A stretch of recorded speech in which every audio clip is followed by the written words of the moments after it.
Bonjour, c'est Dominique. Aujourd'hui, je vous viens avec une série spéciale. Alors, vous voyez les papiers ici. Ça n'a pas rapport à un album que je vais faire avec vous.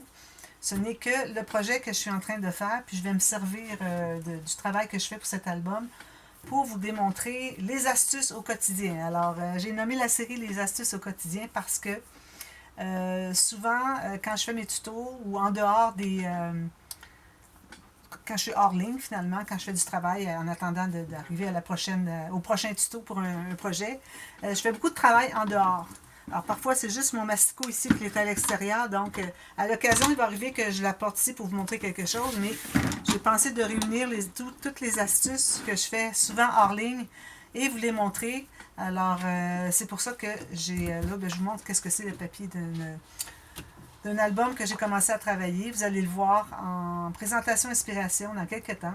Et puis aussi, il sera à vendre. Alors, je pense qu'il va être bien joli. Alors, j'ai beaucoup d'attentes parce que j'ai toute la collection 30-30 et toute la collection 15-15. Beaucoup de papier. Alors, je vais pouvoir facilement faire 2 projets, peut-être même 3 avec ça. Alors, je suis très, très excitée. Alors, moi, je suis en train de travailler sur un projet des pages. Alors, j'ai tout fait mes bases de pages. Une base sur 20 sur 20. Alors, juste vous montrer un peu ici. J'ai un pop-up ici que je suis en train de faire. Alors, je suis en train de travailler sur cette page-là. Alors, j'ai différentes choses dont je vais vous parler. Alors, je vais juste vous les énumérer. Puis probablement, vous allez les voir dans le même ordre avec plusieurs vidéos. Alors, c'est toute une série. Alors, je ne sais pas combien de jours encore ça va durer, mais ça va être un sujet par jour. Alors, à chaque jour, vous allez voir que c'est publié. Alors, j'ai le mastico. Regardez, j'ai tout ça à dire par rapport au mastico. Ensuite, collage de papier avec la colle liquide. Les incrustations, coupe au ciseau, j'ai plein de choses. Ben, j'ai pas grand-chose ici, mais j'ai des choses quand même à ajouter.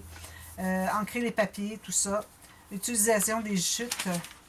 Ensuite, choix du papier et cartonnette. Poinçons. Alors, oui, les poinçons pour arrondir les coins, tout ça. Ensuite, coupe à la main, soit avec le ciseau, ben, j'en ai déjà parlé ici, le ciseau, mais peut-être que je l'ajouterai là. Alors, avec le cutter, vous appelez, ça ça un exacto ou un couteau à précision. Alors, planche à rainure, j'ai alors toutes choses à vous dire, et puis matage aussi. Alors, ce sont toutes des choses dont je voudrais vous parler. Peut-être les sujets qui sont plus courts, peut-être que j'en mettrai 2 ou 3 la même journée. Alors, aujourd'hui, je vais commencer par le mastico. Alors, le mastico, c'est ce que c'est. Vous allez en avoir de différentes formes. Vous en avez des plus grands. Vous en avez toutes sortes de formats pour la largeur. La hauteur est à peu près toujours 30,5 plus un petit peu plus ici finalement. Souvent, vous allez voir qu'il y a deux lames, mais c'est pas 2 lames. Il y a une lame, puis l'autre, moi je n'ai pas ça. L'autre sert à faire des lignes de pliure. Alors, ça peut être bien utile. Moi, je l'avais vu, c'était une option quand j'ai acheté le mien. Je ne l'ai pas choisi parce que je me connais. À tout bout de champ que je vais vouloir faire une rainure, je vais couper par erreur. Alors, j'ai dit non, je ne prends pas de chance. Alors, j'utilise plutôt ma planche à rainure. J'ai 2 formats. Je vous en parlerai dans une autre vidéo. Alors, ici, quand vous allez choisir votre mastico, alors, il y en a qui s'ouvrent de ce côté-ci, d'autres qui s'ouvrent de l'autre côté. Alors, si c'est votre premier, il n'y a pas de différence entre les deux, il n'y a pas de problème. Vous allez vous habituer avec une façon, puis éventuellement, vous aurez peut-être à changer votre mastico ou quoi que ce soit. Vous voulez avoir un meilleur, ou bon, quoi qu'il en soit. Alors, faites attention parce que moi, j'ai déjà acheté un autre après être habitué j'ai travaillé peut-être 6 mois, 1 an avec qui ouvre de ce côté-là. Et puis, j'en avais acheté un autre. Puis, excusez, je fais du ménage en même temps. Et puis, il s'ouvrait de l'autre côté. Puis, j'étais jamais capable de m'habituer. Alors, je l'ai mis de côté. De toute façon, il était blanc. C'était Fiskars aussi. Et puis, tout s'effaçait. Alors, si vous regardez dans mes vieilles vidéos, peut-être vous allez le voir. Ça date quand même de plus que 5 ans.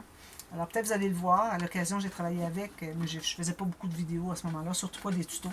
Mais il s'est effacé. Alors, vraiment, c'était pas un bon achat. Ça me surprend que Fiskars ait fait des choses comme ça. Moi, ma marque, c'est Fiskars. Il y en a tout ça. Quand vous allez choisir, assurez-vous d'avoir des lames qui sont faciles à trouver et puis qui ne sont pas trop chères. Alors, moi, c'est les petites lames Fiskars. Je trouve que c'est les meilleures. Et puis, parce que je crois que c'est le We Are Memory Keepers. Je ne pourrais pas vous dire lequel. Il y en a une compagnie qui vendait leurs planches et tout ça, mais les gens voulaient acheter des lampes, c'était discontinué, ils n'en faisaient plus. Alors ça, vraiment, c'est se moquer des gens, mais bon, c'est leur décision. Alors moi, je vais avec Fiskars, une compagnie qui est très, très... en qui on peut avoir confiance, alors il n'y a pas de problème avec ça. Alors, quand vous allez choisir votre masco aussi, il faut... Moi, je n'avais pas avec l'autre Fiskars, je n'avais pas le fil de métal. Alors, vous voyez ici un petit fil de métal. Alors, ça, c'est bien important. Le fil de métal aussi doit être vraiment comme au centre de la fente que vous avez ici. Vous avez une fente ici parce que la lame qui est ici, quand vous mettez votre papier, il faut qu'elle ait un endroit pour couper jusqu'au bord, de bord en bord de votre papier. Donc, c'est important qu'il y ait un espace ici vide. Alors, parfois, on dit, ah, ben moi, mon fil n'arrive pas tout à fait, je ne sais pas où, à quelle place que je devrais placer ma petite marque, tout ça. Alors, il y a un petit jeu, moi j'ai un petit jeu, je ne sais pas si vous voyez, j'ai un petit jeu d'environ peut-être 1 mm, un demi-millimètre. Alors, si jamais je vois que ma marque est un petit peu à gauche ou à droite, alors je vais pousser un petit peu d'un côté ou de l'autre. Puis ça fait quasiment, ça fait vraiment une différence. Mais ça reste qu'il ne faut pas trop s'y fier parce qu'on peut faire des erreurs avec ça.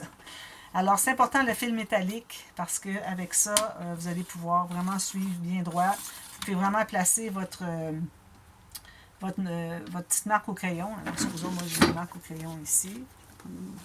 Papier moins important. Alors supposons j'ai une marque au crayon ici que je vais couper dessus. Alors moi, je mets ma marque au crayon ici, puis je mets mon... Alors si vous regardez de la façon que je l'ai placée, là, je ne serai pas correct. Parce que ma marque au crayon, elle est un petit peu 1 mm à gauche de mon fil métallique. Alors vous voyez le fil métallique qui est ici, ça va être vraiment, vraiment la coupe. Je ne peux pas garantir qu'avec d'autres marques, ça va être vraiment vis-à-vis. Mais avec le Fiskars, avec celle-ci, oui, ça va être vis-à-vis.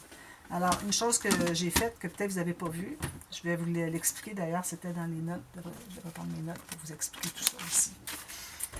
C'est que moi, surtout quand j'ai un grand papier, alors supposons que j'aurais un grand papier comme ceci, puis je me fais une petite marque, je vais couper. Okay. Alors j'appuie ici, on a comme un appui ici et ici. Maintenant ça, il y a comme 1,2 cm ici où est-ce qu'on n'a pas d'appui. Alors parfois on a des petites bandes de rien du tout à couper. Alors, on ne peut pas se fier que ça va appuyer parce qu'il y a de ici, je ne sais pas si vous voyez bien. Alors, de ici à ici, il n'y a pas de place pour... la même chose en haut, pour s'appuyer. Une petite bande de rien, ça ne fonctionne pas. Mais bon, alors quand moi, je place... Alors, je mets ma lame... je la mets un petit peu plus haut pour que je puisse voir ce que je fais. Parce que si je la mets ici, je ne verrai pas. Je ne vois pas où est-ce que c'est que mon fil arrive sur ma marque au crayon. Alors, je la mets ici. Idéalement, moi, je me fie vraiment à la fente qui est ici. La fente mesure environ 1 mm. Alors, 1 mm, c'est large pour faire une erreur. Hein? Alors, c'est très possible qu'on ne soit pas tout à fait si on n'est pas vraiment au centre de la fente. Alors, ce que je fais, vous voyez, j'arrête avec mon doigt ici. Puis là, je regarde. Je ne la laisse pas tomber parce que la lame ici, si je la laisse tomber, elle fait un trou dans mon papier. Alors, ça paraît peut-être minime, mais ça reste que j'aime pas faire des trous en plus. Alors, ce que je fais, c'est que je la place ici. Puis avec le petit manche qui est ici, je laisse mon doigt juste là. Là, je m'assure que mon fil métallique arrive directement sur ma marque. Puis là, je laisse tomber, puis là, je coupe. Puis vous avez vu, j'ai fait dans les deux sens comme ça. Alors, j'ai commencé où est-ce que c'est que ma lame était. Supposons que je suis ici. D'ailleurs, quand vous placez votre papier, il faut vraiment vous aligner. Vous avez des marques ici. Alors, il peut arriver facilement qu'on ne soit pas droit. Vous voyez, la marge est grande pour qu'on voit qu'on n'est pas tout à fait droit. Alors, c'est toujours important que votre papier, s'il est bien droit, que vous voyez qu'en haut et en bas, vous avez la même distance de la prochaine ligne. Puis le faire ici, l'autre côté, si vous voyez que c'est plus proche. Alors, si moi, je veux couper ici, puis je vois que ma ligne, elle est toute proche, c'est plus facile à voir si on est vraiment précis que quand on vérifie avec une ligne large comme ça. Alors, si vous avez une ligne proche, profitez-en, puis alignez bien, bien. Et puis ensuite, ce que je fais, c'est que je fais ceci. Ma lame est en haut pour que je vois si je vais faire une coupe sur ma marque. Je laisse tomber. Là, je sais qu'il est correct.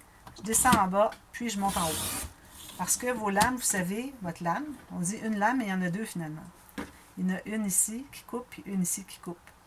Alors, quand vous dites ma lame coupe plus bien, je fais des petites déchirures de papier, bien, attention, peut-être que c'est parce que vous faites toujours du même côté. Peut-être que vous, quand vous allez couper, vous dites toujours, ben moi, je vais commencer en bas, comme ça, puis je vais monter en haut. Faites toujours ça. Bien là, vous avez utilisé juste un côté de la lame, juste le côté en haut. Vous avez tout le côté en bas ici qui n'a pas été utilisé. Alors, c'est certain que si on est en haut, on veut vérifier comment est-ce... on veut couper à partir d'en haut. On voit moins bien parce que c'est loin là-bas. Alors, idéalement, ou bien, si vous êtes vraiment habitué de partir d'en bas, bien, ce que vous allez faire, c'est que vous allez tourner votre lame. Alors, si vous travaillez toujours avec la lame dans ce sens-ci, enlevez-la, puis mettez-la de l'autre côté. Alors là, vous allez utiliser l'autre côté. Alors, vous allez additionner des coupes à votre lame. Alors, c'est vraiment une chose qu'il faut penser. Okay? Ensuite, souvent, moi, quand j'ai un papier qui est grand, supposons que j'aurais un papier comme ceci, puis je voudrais couper une petite bande de rien du tout, un peu comme j'ai fait ici. Alors, si je m'appuie sur le petit 2 pouces ici, 1 pouce et demi, pour faire ma marque, pour faire ma coupe, bien, il est possible que ça ne soit pas tout à fait droit parce que j'ai un grand papier, puis c'est trop facile de tomber dans la marge qui fait qu'on ne voit pas, mais qu'on n'est pas vraiment droit. Alors là, c'est important, le bras qu'on a ici, aller jusqu'au fond. Okay. J'aurais pu faire un peu de ménage sur mon massicot avant de faire les vidéos, mais bon. Alors là, vous avez tout ça pour vous appuyer. Alors avec ça, vous êtes plus certaine d'être bien droite. Puis vous pouvez en profiter pour regarder ici si vous avez de la marge de manœuvre, si vous ne coupez pas au centre, pour vraiment voir si vous êtes bien droite, bien d'équerre. Alors là, je vais regarder mes notes pour voir si je n'ai rien oublié. Une chose que je voulais vous dire aussi, alors ici, vous trouvez avoir des appuis en caoutchouc. D'ailleurs, il m'en manque un ici. Je réalise. J'en ai une autre planche, peut-être que je la mettrai ici. Mais bon. Alors, vous avez des appuis pour que ça ne glisse pas. Okay? C'est antidérapant.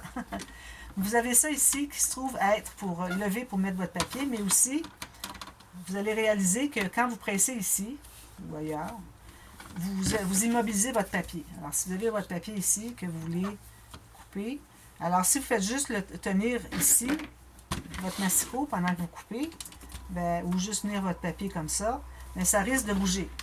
Tandis que ça ici, ça vous permet de tout presser. Regardez, là, c'est tout solide, là, il n'y a rien qui bouge. Tandis que tout à l'heure, c'était facile de faire un mauvais mouvement. Vous voyez, ça bouge juste un petit peu. Alors, c'est vraiment important de presser ici. D'accord? Quand vous avez un petit papier fin, comme ceci, exemple, que vous voulez couper, alors, si c'est encore plus fin que ça, alors parfois j'ai un demi-millimètre à enlever. Alors, supposons, moi, je vais enlever un demi-millimètre ici. Alors, j'ai ça ici. Alors, si vous commencez par en bas ou par en haut, c'est tellement petit, tellement mince ici que ça va probablement déchirer. C'est pas comme quand on commence au milieu d'un papier qu'on y va, ça glisse bien. Mais quand on a vraiment une petite coupe comme ceci, moi je recommande toujours de commencer à quelque part à l'intérieur. Alors n'importe où, pourvu que ça ne soit pas en bas complètement ou en haut complètement. Alors là, vous allez au centre. Là, vous allez faire un côté. Ensuite, vous pouvez lever un peu, mais il faut vraiment bien garder la position pour que votre papier change de place. Puis là, vous continuez en haut. Alors là, vous avez un papier très fin. Parfois, j'enlève un quart de millimètre, puis je peux arriver à le faire avec ça. Mais si on est vraiment, moi je dirais en bas d'un demi-millimètre, peut-être que ce serait mieux d'y aller au ciseau. Alors faites une ligne avec votre règle, votre crayon, puis vous allez au ciseau. Moi j'ai un ciseau ici qui est, faudrait que je vous parle de la coupe plus tard, là, mais j'ai un ciseau ici qui est très court. Alors, moi c'est ce que tout le monde utilisait quand j'ai acheté mon équipement, quand j'ai commencé en 2015. Tout le monde avait ces ciseaux-là, même qu'il y en avait des Tim Holtz très chers, tout ça. Alors moi je vais commencer par lui. Alors, c'est bien pour couper des petites choses, mais si vous avez une grande ligne à couper, je vois souvent Tenue Créative, elle a un grand ciseau. Alors, je vais vous montrer exemple ça c'est pour le tissu, mais quand même. Un ciseau avec des lames très longues, elle a même encore plus long que ça. Alors ça, c'est vraiment idéal parce que quand vous commencez, là, je ne vais pas couper avec lui, quand vous commencez à couper sur la ligne, c'est facile pour vous d'aller droit. Ou si vous avez deux petites marques, faites ceci, vous voyez que la marque est vis-à-vis en haut, alors c'est facile de faire ça, puis de... Oups, je ne l'ai pas coupé, j'ai coupé quand même. Mais bon, il y a 45 ans, le ciseau, je pense qu'il va accepter une fois une coupe au papier, mais bon. Alors, c'est ça, en ayant une grande lame, ça peut vous aider aussi. c'est une petite parenthèse que je faisais, mais je vais en reparler dans la vidéo pour les ciseaux. Alors, les parties du massicot. Aussi une chose, ici, ce que vous voyez, tout ici, ça c'est pour tenir le fil métallique bien tendu. Si jamais vous voyez qu'à un moment donné, il vient qu'à être lâche, alors il y a une façon, moi je l'ai fait déjà, j'avais regardé sur YouTube pour savoir comment faire. Alors je ne pourrais pas vous expliquer exactement comment faire, mais allez voir sur YouTube, faites une recherche. Si jamais vous ne trouvez pas, dites-le moi. Même que je pourrais peut-être le mettre d'emblée, sauf que je ne sais pas s'il y en a en français. Moi, j'avais suivi en anglais. Alors, il y a une façon, on enlève tout ça, on ouvre, on tire un peu, on le remet, puis on repositionne. Alors, il y a une façon de faire qui est facile. Il s'agit juste de savoir comment, où ouvrir et tout ça. Sinon, on peut essayer de jouer avec pour essayer de voir qu'est-ce que c'est que ça donnerait. Mais bon. Alors, aussi une chose que je vous ai faite tout à l'heure, je vous ai parlé de une petite marque. Alors, moi, si je sais que j'ai exactement 1,5 pouce à couper, je me fais une marque. Alors, je peux peut-être regarder même avec ma règle. C'est très rare que je vais mesurer quelque chose. Alors, supposons que j'aurai ici un papier que je voudrais mettre ici, supposons. Ça, c'est pour combler un espace. C'est très rare que je vais dire, OK, mesure 10,2 par 7,7 et demi. Alors là, vous essayez de reproduire ça, c'est pas facile. Tandis que si vous arrivez avec un papier, supposons que j'aurais celui-ci, vous arrivez avec un papier, vous dites, OK, moi si je place lui tout juste le long de celui-ci, puis vous le placez pour savoir qu'est-ce que c'est, où est-ce que ça arrive au côté. Alors, je place ici tout droit, je place ici bien juste. Là, je vais aller couper ce dont j'ai besoin. Je fais la même chose pour ce qui est de la hauteur. Alors, je dis, ben, j'en ai besoin jusqu'ici. Donc, là, puis là. Beaucoup plus facile avec une marque que de mesurer. Mesurer, moi j'ai vu souvent, quand je fais des classes, là j'ai vu des gens qui mesuraient, là je leur dis, non, ne mesurez pas, faites une marque, parce que combien de fois qu'elles ont fait des erreurs parce qu'elles n'ont pas reproduit la bonne mesure. OK, alors, ici, placez la marque 1 mm, 1,5 mm, contour, papier de base. Pour allonger du massicot, j'en ai parlé. Gardez le bras levé sur les doigts, j'en ai parlé. Laissez tomber le rabat lorsque bien positionné. Oui. Position du papier angle 90 degrés. Alors ça, si vous voulez avoir angle 90 degrés, il faut que vous suivrez vraiment la marque ici.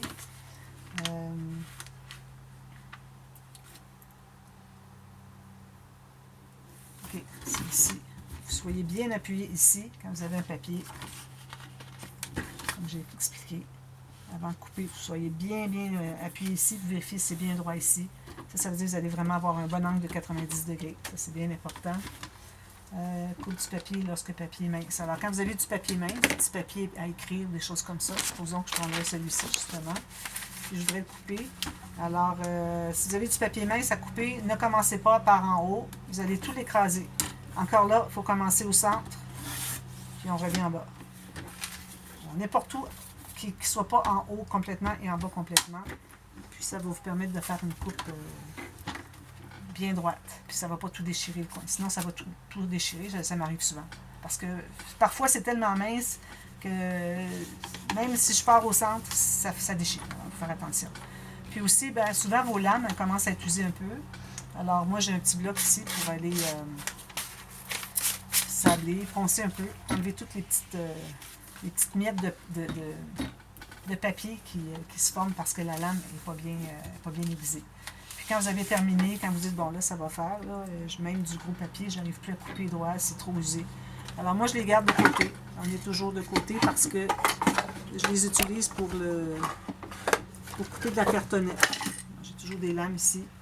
Il y a possibilité de les aiguiser avec du papier d'aluminium, tout ça. Moi, j'ai essayé, il n'y a rien qui fonctionne. Alors, je sais qu'il y en a qui m'ont déjà envoyé des messages comme quoi tel procédé fait que ça aiguise les lames. Mais bon, c'est très... Si vous avez réussi à le faire, je suis certaine que pas très longtemps après, ça va recommencer à faire des petites miettes de papier. Alors, quand vous coupez vos papiers, bien ça, c'est en général. Alors, supposons, moi, j'ai un papier comme ceci. Comme vous voyez ici, moi, j'avais un papier ici, 21,6 par 28. Alors, à un moment donné, j'avais besoin d'une bande comme ceci. Alors, j'ai pris ma bande. Ensuite, j'avais besoin d'une bande ici. Je vais la prendre ici. Puis, je ne vais pas couper jusqu'au bout. Vous coupez tout juste ce dont vous avez besoin. Parce qu'après ça, moi, si j'ai besoin d'une grande bande longue, je vais être bien contente de l'avoir. Si j'avais coupé jusqu'au bout, j'aurais tout ça de moins. Ça fait tout plein de petites chutes qui finalement vont aux poubelles parce que c'est des trop petits morceaux. Moi, j'en garde beaucoup jusqu'à la fin du projet parce que souvent, j'ai des petites incrustations comme ça. Je suis bien contente. Mais ne prenez que ce dont vous avez besoin. Alors moi, si ma prochaine coupe, elle doit être longue, mais je vais être contente d'avoir lui. Si jamais ma prochaine coupe, moi, fait que je pourrais utiliser celui-ci. Alors moi, je fais toujours le tour. Je dis, bon, lui est assez grand. Est-ce que lui est plus petit? Est-ce qu'il serait assez grand? Etc. Allez toujours pour le plus petit possible qui va être votre mesure. Pour éviter de prendre des grands bouts pour rien. C'est ça qui fait que je me ramasse avec des papiers qui sont très utilisables jusqu'à la fin. Jusqu'à la fin de mon projet. Pareil dans le papier design. Alors ici, j'ai pas d'exemple, je commence tout juste mon projet. Alors ça, c'est bien important aussi. Toujours couper que ce dont vous avez besoin. Puis cherchez dans votre papier à savoir quel est l'avantage, où est-ce que c'est que je pourrais couper qui fait que j'utiliserai le moins de papier possible, que je garde les plus grands espaces pour des plus grands, quand j'aurai besoin de plus grands. Alors si j'ai besoin d'un petit morceau ici, je le prendrai sûrement ici. Je ne le prendrai pas ici parce que peut-être j'aurai besoin de tout ça. Je le prendrai ici parce qu'ici, que ce soit ça ou que ce soit ça de largeur, ben ça va être la même chose pour moi. Tandis que la longueur est bien importante à avoir au complet. Alors je le prendrai ici. Si j'ai besoin un petit peu plus long, ben je l'aurais peut-être pris ici. Ou peut-être ici, dépendamment de ce que vous voulez. Mais cherchez toujours à économiser les plus grands morceaux possibles. Ensuite, coupe fine. Ça, j'en ai parlé. Alors, quand vous avez des petites coupes fines à faire, alors un petit morceau tout petit, supposons que j'ai ça ici. Petit morceau, ben, je ne vais pas prendre lui parce que je vais le garder. Alors, si j'ai un petit papier comme ça, j'ai une petite coupe fine. Alors, si je sais, moi, que ça butera pas ici parce que mon papier est trop fin, bien, ce que je fais, c'est que je le place exactement où est-ce que j'ai besoin de couper. Puis là, je presse très fort ici. Là, ça va me permettre de couper parce qu'en pressant fort, vous l'immobilisez. Alors, même s'il n'est pas appuyé, idéalement, quand on a un grand morceau, on veut l'appuyer. On veut s'assurer qu'il est bien droit, bien d'écart. Mais quand on a des petites bandes comme ceci qu'on ne peut pas appuyer, bien, on s'assure de suivre vraiment bien la ligne ici, la même distance de la ligne ici qu'ici. Puis là, vous pressez bien fort, puis là, vous coupez. Ça, c'est la façon pour les petites bandes, les coupes fines. Alors, coupe deuxième morceau en superposant. Bien, je vais vous en faire un. Ici. Alors, supposons que j'ai un petit morceau. J'ai besoin de ce petit morceau ici. Alors là, j'en ai un ici. Supposons que j'en veux un autre. Alors, j'irai avec une bande comme ceci. Alors, ici, j'ai un tout petit peu trop large. Alors, ce que je fais, c'est que je place vraiment l'angle droit ici. Ensuite, je vais couper ici. Puis ensuite, ici, il me reste à peu près 2 mm. Alors, je m'assure d'être bien droite en bas. Vous sentez avec vos doigts si c'est bien égal. Là, je le place ici. Avec l'espace que je dois couper, j'aurais pu prendre une autre couleur. Je pense que vous allez voir mieux. Supposons que c'est celui-ci. Je vais couper, alors vous voyez mieux. Alors, je fais mon angle droit bien comme il faut ici, bien droit ici. Puis là, supposons que je l'avais déjà coupé, celui-ci. OK? Pour que vous voyez bien avec du papier contrastant. Alors, je le mets bien droit ici, en bas aussi.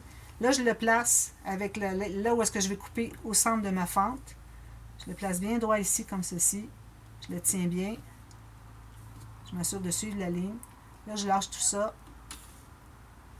Là, si je vois que mon fil métallique arrive trop loin, bien, je vais le tasser un petit peu.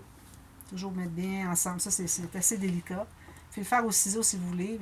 Là, c'est parce que je fais un tout petit morceau, mais parfois, c'est des plus grands morceaux, puis c'est plus facile. Comme ça. Et puis là, je me dis, OK, là, je vais le tasser ici. Ça, c'est bien droit. Ça, c'est bien droit. Parfait. Alors là, je dis, oui, là, je suis correct. Donc, je vais presser bien fort ici. Je commence au centre, puis je reviens ici. Alors là, ma coupe est exactement là où est-ce que je veux. Alors ça, c'est la superposition de papier pour couper un deuxième du même format. Quand vous arrivez avec des grands formats comme ceci, c'est beaucoup plus facile à mettre en coin comme ça, bien droit, puis vous placer. Puis moi, c'est comme ça que je procède. Sablage, j'en ai parlé. Nettoyage de la fente. OK, quand vous avez déchiré du papier, je vais voir qu'est-ce qu'il me reste de temps. Quand vous avez, supposons que vous avez fait une coupe tellement mince que... Vous voyez, j'ai réussi. Voyez-vous qu'est-ce que ça fait quand je commence au début? Ça fait toute la déchirure ici. Parfois, il reste des petits papiers ici. Alors, c'est important, avant la prochaine coupe, d'enlever les papiers. Parce que sinon, à cause qu'il y a un papier, ça va bloquer et ça va faire déchirer votre papier. le nouveau que vous voulez couper. Alors, assurez-vous qu'il n'y a rien jusqu'au bout. Il faut faire souvent le ménage de ça. Alors, je pense que j'ai terminé pour ce qui est du massicot. Alors, si vous avez d'autres questions, n'hésitez pas à m'écrire en bas dans la boîte de description, en bas dans la boîte de commentaires. Et puis, je vais vous répondre autant que je peux. Et si c'est un autre massicot d'une autre marque, là, je ne pourrais pas vous aider.